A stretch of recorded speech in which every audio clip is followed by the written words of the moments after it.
He was a husband, a father, and a banker who never broke the rules. On a quiet Sunday evening, he sat down for tea while his sons played upstairs. Then came a knock. 3 minutes later, he was dead. The killer left behind no motive, no weapon, and a single blue envelope marked with one word, Paul. This is one of Scotland's most chilling unsolved mysteries. He answered the door. Minutes later, he was gone. On a cold November night in 2004, the seaside town of Nairn, Scotland, slept beneath the sound of steady rain. Along Crescent Road, yellow light glowed behind curtains, and chimney smoke curled upward into the night. At number 10, a family of 4 was ending a quiet Sunday. 2 boys had been tucked into bed, their mother washing dishes, their father, 30-year-old Alastair Wilson, sitting down for tea. It was the kind of evening where nothing ever happens. Until a knock came at the door. Veronica Wilson wiped her hands on a towel and answered. A man stood in the doorway, dressed in a dark jacket and blue baseball cap, face shadowed under the porch light. He held a small blue envelope. In a calm voice, he asked for her husband by name. There was nothing threatening in his tone, nothing unusual, just polite, deliberate words. Is Alastair here? When Alastair came to the door, he was handed the envelope. No message, no explanation. Just one word written across the front, Paul.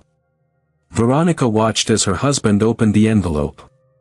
Inside was nothing, no letter, no card, no note, only air and confusion. He looked back toward the man, perhaps to ask what it meant. But before he could speak, the man raised a pistol. 3 sharp cracks broke the silence. 2 bullets struck Alastair in the chest, 1 in the head. He collapsed onto the doorstep, and by the time his wife reached him, the stranger was gone, swallowed by the darkness and rain. Neighbors heard screams. Within minutes, police cars and ambulances lit up Crescent Road. The quiet Scottish street that had never seen violence was now a crime scene. Veronica, trembling and soaked, kept repeating the same thing to officers. He said his name was Paul. The envelope said Paul. Paramedics worked desperately, but Alastair Wilson was pronounced dead on arrival at Raigmore Hospital. He had been alive less than 3 minutes after opening his door. Investigators found 3 shell casings near the doorstep, 9mm rounds, fired with precision. The blue envelope was recovered too, sealed carefully in an evidence bag. There were no fingerprints, no DNA, no sign of forced entry.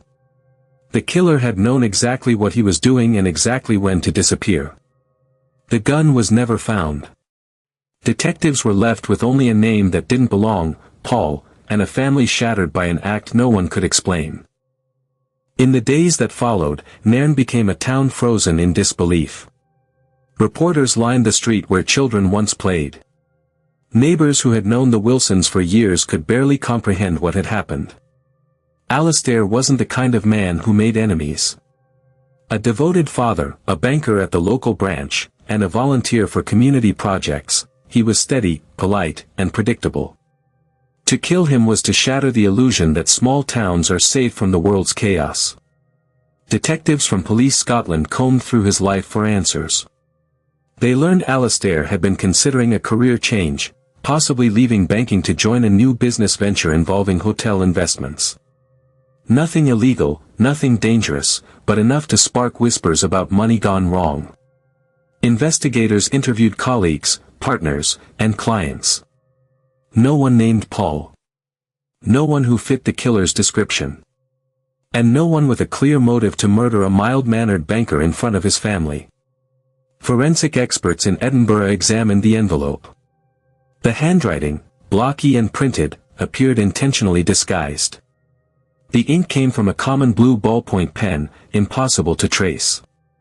There were no usable prints, no saliva on the flap, no fibers or foreign particles. Even the paper stock was generic. Whoever planned this had left nothing to chance. The name Paul became less of a clue and more of a riddle, a word that meant everything and nothing at once. With few leads, theories began to fill the silence. Some believed Alastair had stumbled into someone else's world, that the gunman had come for a different man named Paul and realized too late he'd killed the wrong person. Others suspected a professional hit, maybe linked to Alastair's bank dealings. A darker rumor suggested personal revenge, the kind of motive that hides behind family secrets and quiet resentments. But none of it could be proven. Each idea led nowhere, like footprints washed away by rain. As weeks turned into months, the investigation stalled. The blue envelope remained locked in an evidence file, the only physical trace of a ghost who walked up to a door and vanished. Veronica Wilson moved away with her children, unable to live where the echoes of that night lingered. And yet, in Nairn, people still speak of it. They say the sea wind carries a faint sound down Crescent Road when storms roll in, a soft knock, 3 times, followed by silence. The kind of silence that only comes after a question no one will ever answer. Days after the murder, investigators flooded Nairn. Detectives went door to door, searching for anyone who might have seen the man in the blue cap. A handful of neighbors recalled movement near the Wilson home. One described a man standing under a street lamp, another saw someone jogging away toward Seabank Road.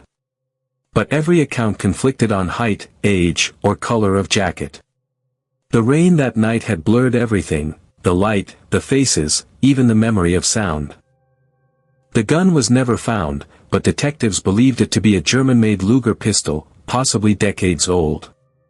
That detail suggested something unnerving. Whoever killed Alastair didn't grab a weapon impulsively, it was chosen. Carried. Used with accuracy.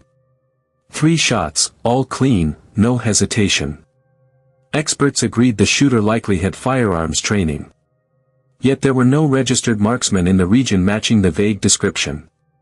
Whoever he was, he had planned an exit before he ever knocked.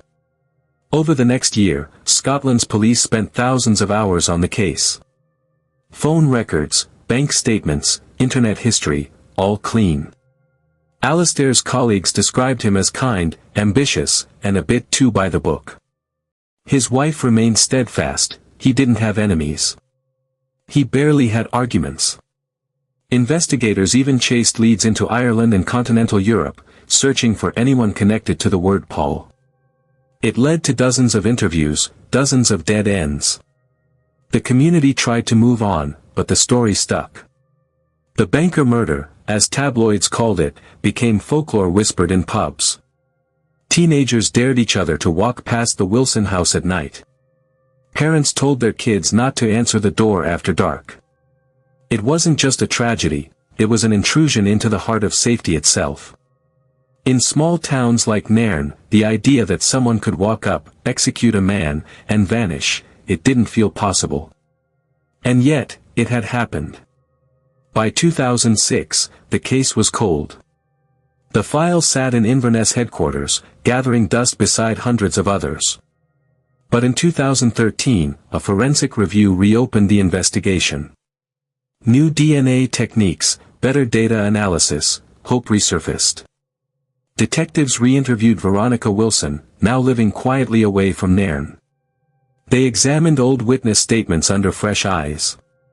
They even traced gun models that matched the casings, following a path that stretched from Scotland to Germany and Canada. Still, no match. In 2020, police confirmed they had identified a possible suspect linked to organized crime, though they never released the name. It was said to be a man with a history of violence, believed to have operated in the Highlands around the same time. But the evidence wasn't enough. No DNA. No confession. No clear link between him and the Wilsons. He died before any charges were filed. Once again, the trail went silent. Every so often, new rumors emerge. Some claim Alastair had stumbled across financial irregularities at the bank and was silenced. Others believe he intercepted a hit meant for someone else, perhaps another man named Paul. A retired detective told reporters, "It's the envelope that bothers me." That word wasn't random. It was meant to send a message. But what kind of message begins and ends with murder? No one has ever answered that.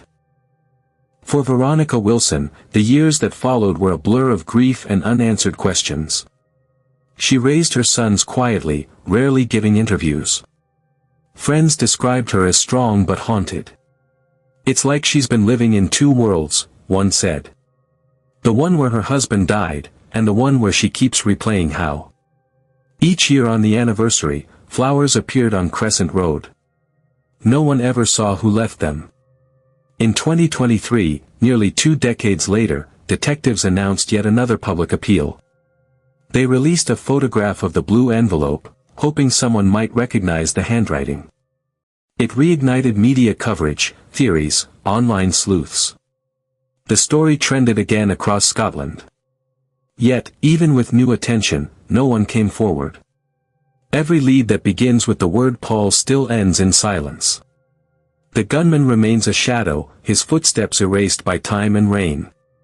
And so, Nairn remembers. Not through headlines or documentaries, but through the quiet fear that lingers when someone knocks at the door after dark. The case has become a kind of mirror, reflecting everything we can't explain about violence, chance, and the way one decision can unravel a life in minutes. There's no closure, no justice, just a memory, a father, a family, and an unanswered door.